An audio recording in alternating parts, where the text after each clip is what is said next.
बच्चे, आज हमारा आलोच्य विषय है बोध। जिस कहानी का कहानीकार प्रेमचंद, बोध कहानीकार प्रेमचंद, जिनका जन्म 21 जुलाई लमही बनारस में हुआ था। उनके जितने सारे कहानी वो सभी कहानी एक पुस्तक मानसरोवर पुस्तक में सब संकलित है।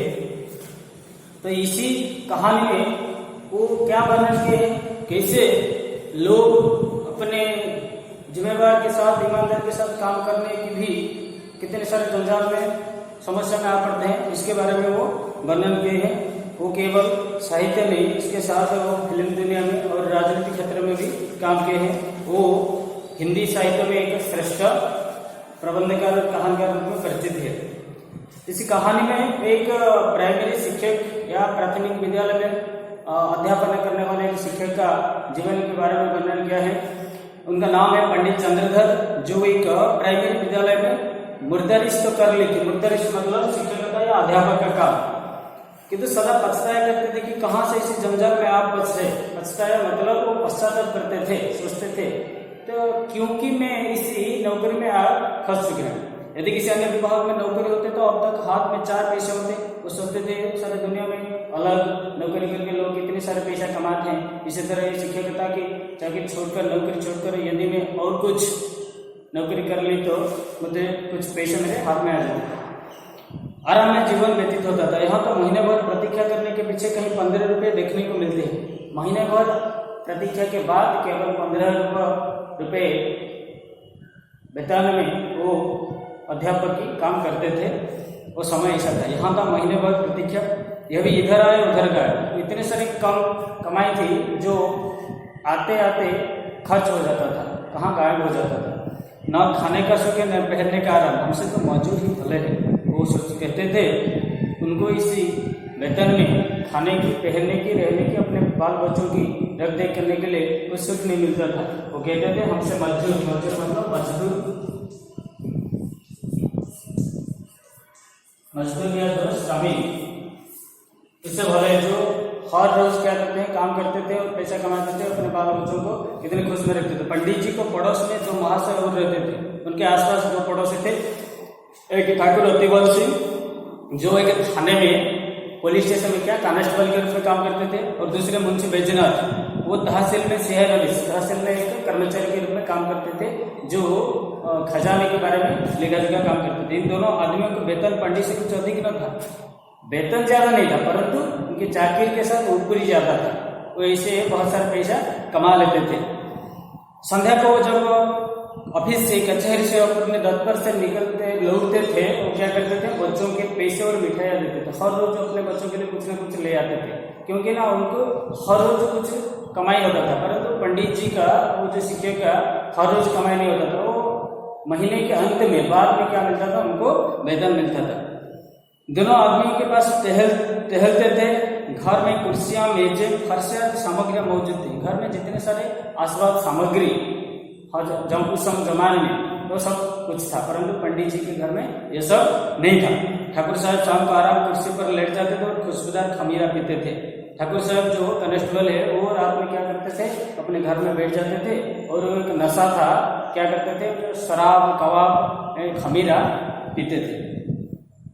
मुंशी जो शराब कबाब का व्यसन था, अपने सुसज्जित कमरे में बैठे हुए बोतल की बोतल साफ कर देते थे। जब कुछ नशा होता तो हारमोनियम बजाते थे। ऐसे अपना जीवन को वो व्यतीत करते थे। यह सब कौन देखते थे? शिक्षक और पंडित जी। उन दोनों महाशयों को आते जाते देखकर बनिए उठकर सलाम करते थे। जो व्यवसायी है, आसपास लोग हैं, उनको ज्यादा सम्मान करते थे, क्योंकि वो दोनों बड़े ऑफिस में काम करते थे और उनके ज्यादा नौकरी के पैसे व धर्म के बदले ज्यादा पैसा मिलता था उनको। उनके मोहल्ले में रोबदार था। रोबदार मतलब सम्मान, ज्यादा सम्मान, खातिर या सम्मान। उनको अपने जो महल में, उनके जो गांव में रहते थे, उनके गांव में, महल में उनको ज्यादा खातिर मिलता था, सम्मान मिलता था। उन दोनों महाशयों के आते जाते देखकर सब सम्मान करते थे। और इसके साथ भी 4 पैसे की चीज टंके में लाते थे। उनको भी कुछ चीज़ ही आसान से मिल जाता है। जिन लोगों का कोई काम पड़ेगा इस तहसील में या थाने में, उनका काम आसानी से हो जाएगा। इसी की वजह उन्हें भी लोग क्या करते थे, चीज़ आराम से दे देते थे और थोड़े पैसे में भी दे देते थे। लकड़ी ईंधन मुफ्त में मिल जाता था और जातीय सामग्री भी उन्हें मुफ्त में मिल जाता था। पंडित जी उनके ठाट बाट को देखकर कुर्ते और अपने भाग्य को कोसते थे। ठाट बाट मतलब आचरण, व्यवहार और चाली चलन, ये सब देखकर पंडित जी दुखी होते थे और अपने भाग्य को कोसते थे। बार बार अपने भाग्य को पछताया करते थे, पश्चाताप करते थे, मेरा भाग्य ऐसा है। वो लोग इतना भी ना जानते थे कि पृथ्वी सूर्य का चक्कर लगाती है अथवा सूर्य पृथ्वी की। इतना छोटी सी बात है, कौन किसी को चक्कर लगाता है, पृथ्वी सूर्य के चारों या सूर्य पृथ्वी के चारों तरफ, ये बात वो नहीं जानते थे। फिर भी उनकी गांव में, माहौल में इतना सारे सामान मिलता था उनको। ये लोग पंडित जी पर बड़ी कृपा रखते थे। कभी शहर आते, सिर्फ दूध भेज देते और कभी थोड़ी सी तरकारियाँ। परंतु पंडित जी को क्या था, पंडित जी उनको बच्चों को पढ़ाते थे, इसलिए वो पंडित जी को कुछ सहायता करते थे, खाने के लिए कुछ चीज, और जब जरूरत है कोई उत्सव पर उन्हें कुछ भेज देते थे। किंतु इनके बदले में पंडित जी को ठाकुर साहब के 2 और मुंशी जी के 3 लड़के की निगरानी करने पड़ते थे। देख रहे थे, निगरानी मतलब देख रहे, पढ़ाना, निगरानी, देख रेख करना या पढ़ाई।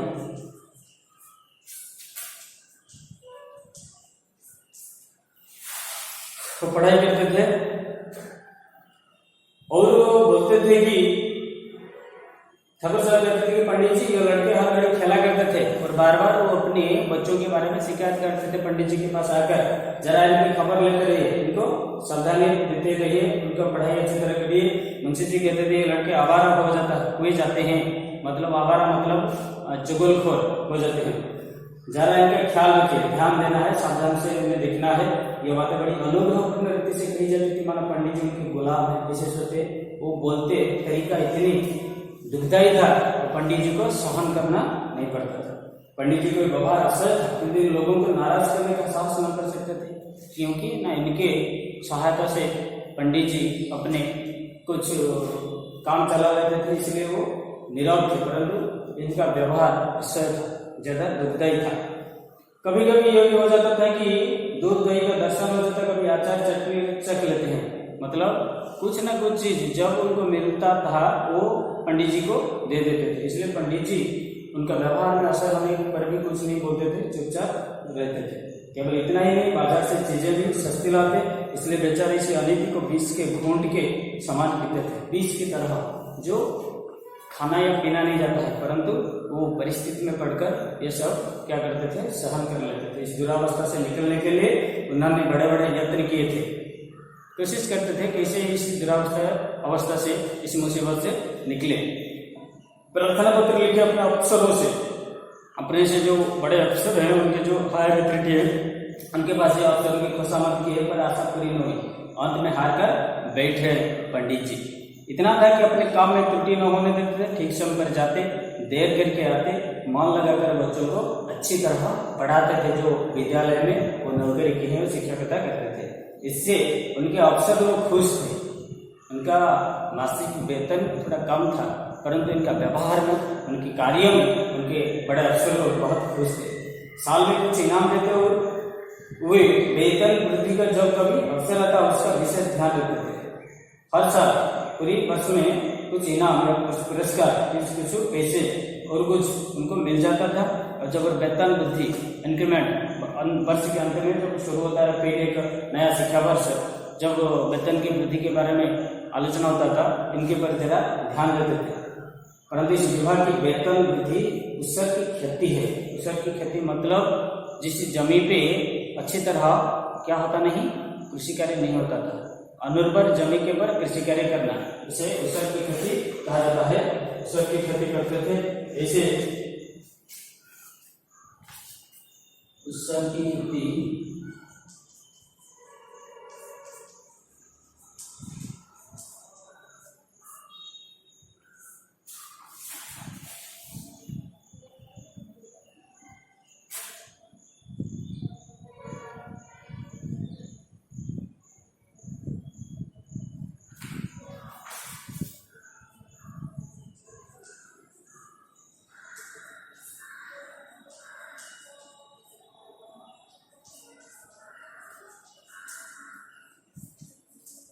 जिस अवसर पर खेत में कृषि कार्य करने से कुछ फायदा नहीं मिलता है, ज्यादा क्या नहीं होता है, अच्छी तरह अनाज पैदा नहीं होता है। इसी तरह ये शिक्षा विभाग में वेतन वृद्धि ऐसा है, बड़े भाग से हाथ लगती है। बस्ती के लोग उनसे संतुष्ट थे। जिस बस्ती में जिस गांव में वो शिक्षकता करते थे वो सभी लोगों को देखभाल करते थे, सभी को सलाह देते थे, इसलिए सभी लोग उन पर खुश थे। लड़कों की संख्या बढ़ गई थी और पाठशाला के लड़के भी उन पर जान देते थे। लोग जो बच्चों को पढ़ाते थे वो उनका इतने आज्ञाकारी और वफादारी बन जाते थे, वो पंडित जी के